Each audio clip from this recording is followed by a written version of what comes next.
It's a funny story. You know, I didn't have an apartment here, and it was in the middle of the summer, and I was trying to get in as much training as I can and trying to coach while still having enough money to travel, and it just wasn't gonna work. So what I would do is I would coach class, and then at the end of the night, I'd just stay in the academy, and it'd be like 90 degrees in there. I was afraid to turn on the air conditioning because I thought somebody would find out that I was staying in there. You know, I thought the owner of the gym was gonna find out. I would walk into the back where the locker room was and sleep on the carpet. So what I would do is wet all my clothes in the sink and sleep in wet clothes so that I was cold enough to, you know, to be able to fall asleep in the gym. They used to ask me, oh, dude, were you like asleep here, whatever? Because I'd already be inside the gym. I was like, no. And I would lie to everybody, you know.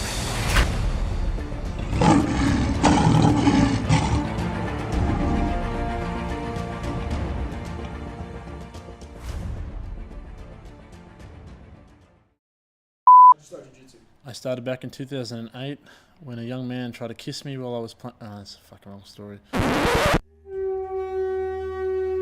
I first met him when I was trekking in the Andes and we were hunting wild amphibians. And I met him on that trip. And I remember because he's actually a bit of a life guru.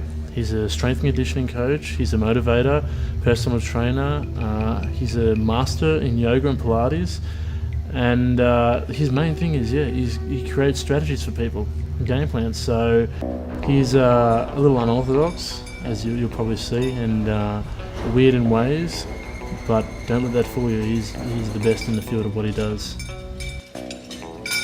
We're just here at the academy, super early in the morning, it's about 11:30. And we're meeting with my strategist coach.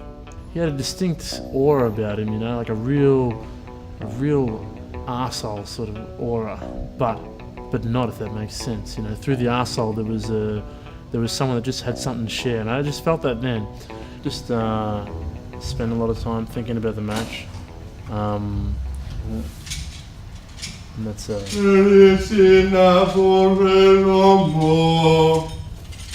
He got no such balls.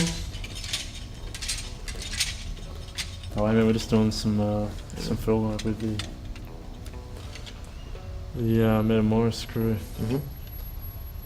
and yeah, I think we want to get a little bit of you on camera. Yeah, sure, no problems. It's not that bit, if you know what I mean. The old cameras. Can we cut this?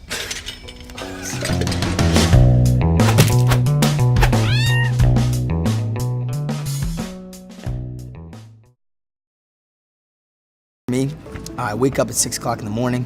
You know, I head over, you know, at like about 6:30, either by train or by car, all the way up to Manhattan. It takes me about an hour and a half to get there. You know, I get into Henzo's, training the 8 a.m. class. What's unique about Garry Tonon is that he will often go outside of my teachings and improvise in ways which shock even me as I watch him roll. He learns at a relentless pace. And when he combines that with the skills of improvisation, he's a very, very dangerous opponent. Wrestling has given Garry Tonon an absolute animalistic sense of offense. It's truly brutal the way he gets on people now. He's absolutely violent, and it's phenomenal. Submission only is what my style is all about. Working my way out of bad positions and eventually capitalizing and getting the submission that I want.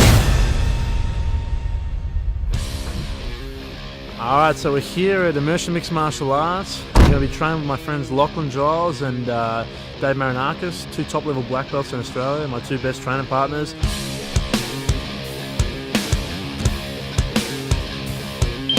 A really good example of my style would be like the actual game of human chess. I don't like to go out there and enforce my will on people. You know, competition sometimes is different, sometimes you're going to have to go really hard. But like, I really enjoyed the strategy of jiu-jitsu. I really enjoy the back and forth. I like to get to a position, let him react, try and predict his reactions, counter that, and move back and forth. I look at jiu-jitsu as like an expression, and you're both trying to articulate what's happening in your mind together. And if you do that both at the same time, your rolls end up being really nice. I like to be really well-rounded. I like to work on my wrestling. I like to work on my judo, my passing, my sweeps, my submissions. You know, my goal is to become ultimately as well-rounded as I can, at a high level as I can, feeling comfortable in any area. So my jiu-jitsu is basically revolves around reactions. For me, like, my goal is to never feel uncomfortable in a match, always have an answer, and to be able to come up with my own answer, a different answer. For every problem, have a different solution. I really dislike drilling.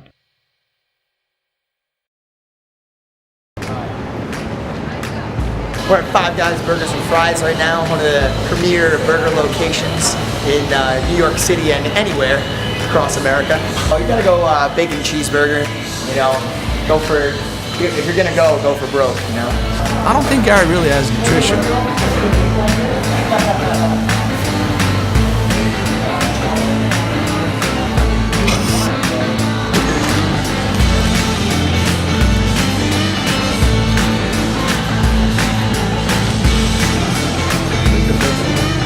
I personally believe that, you know, strength and conditioning, nutrition, all those things are very, very secondary. Your training is what's most important, you know what I mean? Yeah. The time you spend on the mats, you know, working on your technique, that's what matters. If that's gonna be the deciding factor in me winning a match, what I ate the weekend beforehand, or the day beforehand, or whatever the case may be, I clearly am not good enough at jiu-jitsu. I could eat healthier if I cook for myself, but I don't have time to cook for myself. I get home at 12 o'clock every night, you know, and then I gotta do paperwork for the school, you know, so. It's not like a magic protein shake, you make me better at jiu-jitsu. If I suck, it's not the burger. Exactly. That's what I'm saying. It's all you.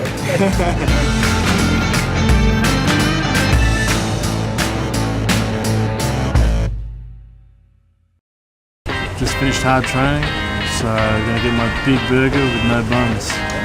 Keeping it fun.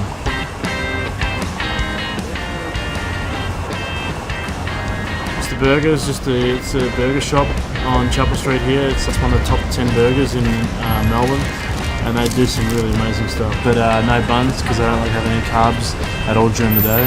You know, I like higher fats, high protein. It's good, as long as it gets through my blood.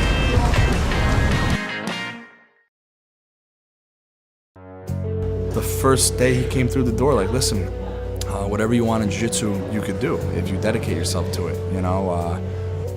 And he listened. From the moment he walks in, you know, he's serious. Like, his warm-up is serious, his instruction is serious, his training is serious. He's just a very intense guy when it comes to his training. You can't see a Garry Tonon match that isn't exciting. Everybody wants to step it up and train as hard as he's training. It's very hard to match his intensity. When I'm competing, if something's not happening, I'm gonna do something to shake things up. Whether it's flipping over my partner, whether it's, you know, spinning around, you know, just things that, you know, conventional jiu-jitsu practitioners would say, oh, that's the wrong thing to do. You know, you're on top. Why would you roll on bottom? Why would you do this? Why would you do that? And it's to constantly create a sense of, you know, different positions and different movements that my partner's not ready for. You know, that's the best way I feel to dominate somebody, is to constantly keep them guessing.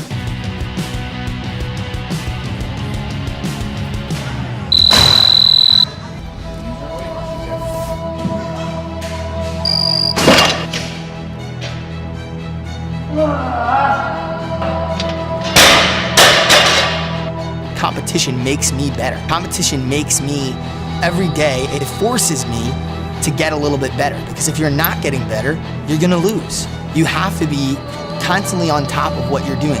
It gives me the motivation to stay in shape. It gives me the motivation to wake up in the morning and work towards my goals, to wanna constantly do a little bit better than I did the day before. That I'm doing it the best that I possibly can.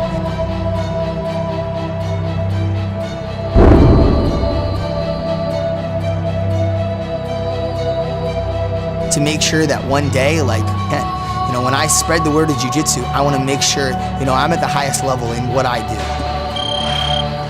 When you face an opponent, you're not just facing their technique, their knowledge, their know-how. You're also facing their attributes. You know, is this guy going to be 10 times stronger than me? Is this guy going to be twice as fast? You know, who knows? Any format that's submission only and has at least, you know, a 20-minute time limit really plays to my skill set. Maybe he's gonna shoot, maybe he's gonna pull guard, maybe he's gonna, flying scissor you, flying triangle, do a cartwheel. You're literally, everything I just said, he's done. It looks like he's risky, but he's very calculated. He knows everything he's about to do. But sometimes I watch his matches and I grab my head and I shake my head and I say, what the hell am I watching right here? But nonetheless, I'm entertained.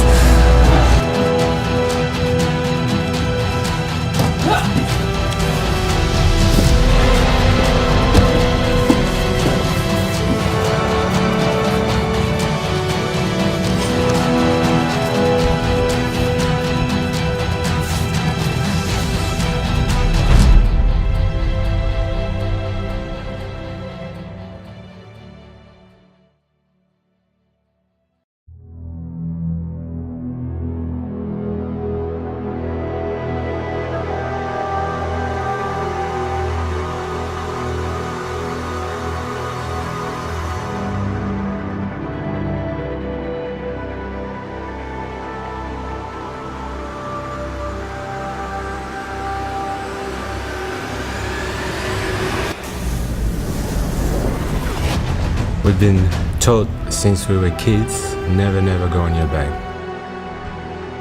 If you fall on your back, you have to recover quickly. He doesn't let you come in very closely.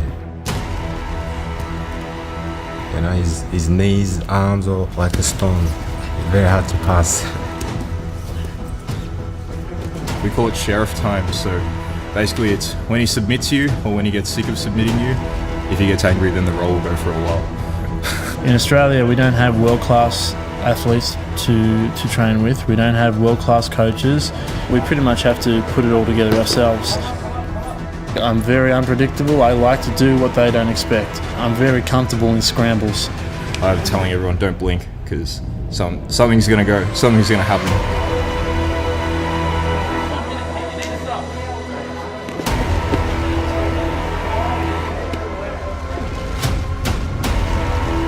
They're pushing the pace, they're making me work really hard, and this is the best preparation I could ask for in Australia. But I think it's going to be really exciting. It's got all the elements to make a really exciting fight.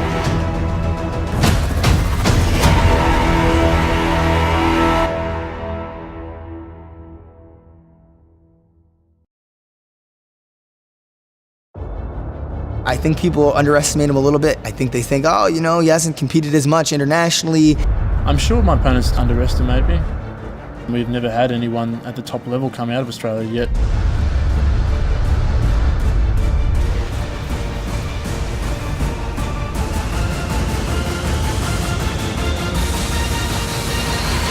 He's definitely a threat. He's 100% a threat. He's got that Jersey heart. He reminds me of Frankie a little bit. He's always adapting, super tough. You're going to see two guys leaving it all out there, trying to put on one hell of a show. We're both going to lose if nobody gets submitted. Win or lose or draw, it's going to be an awesome fight.